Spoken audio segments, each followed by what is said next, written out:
Helen Frankenthaler, one of America's most influential women abstract painters, was born in 1928 in Manhattan. She and her siblings grew up on the Upper East Side, where Helen and her sisters were introduced to arts and culture by their intellectual parents at a young age.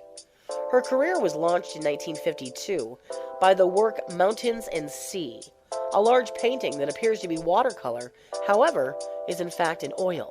Originally associated with abstract expressionism, Frankenthaler would be later known as a member of the color field school of painting. Color field is defined by the flat, single colors that dominate the work. These painters set themselves apart from the abstract expressionists by eliminating the emotional, mythic, or religious content and the highly personal application of the paint associated with abstract impressionists.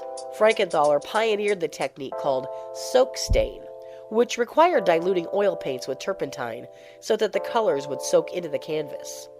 While revolutionary at the time, unfortunately this led to damage of the canvas long term, as the turpentine caused the canvas to rot away eventually.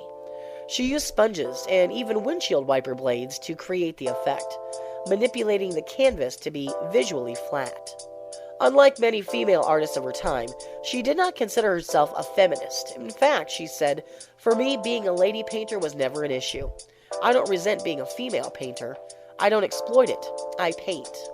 Art at this time, however, was still a very male-dominated field.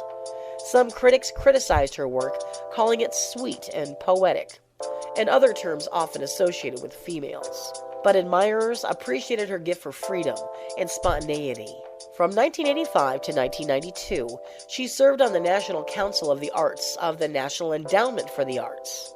And in 2001, she received the National Medal of Arts.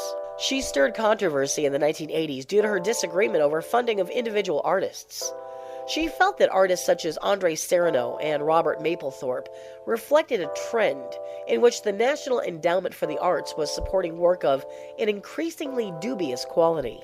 Is the council once a helping hand, now bringing to spawn an art monster? Do we lose art in the guise of endorsing experimentation, she suggested?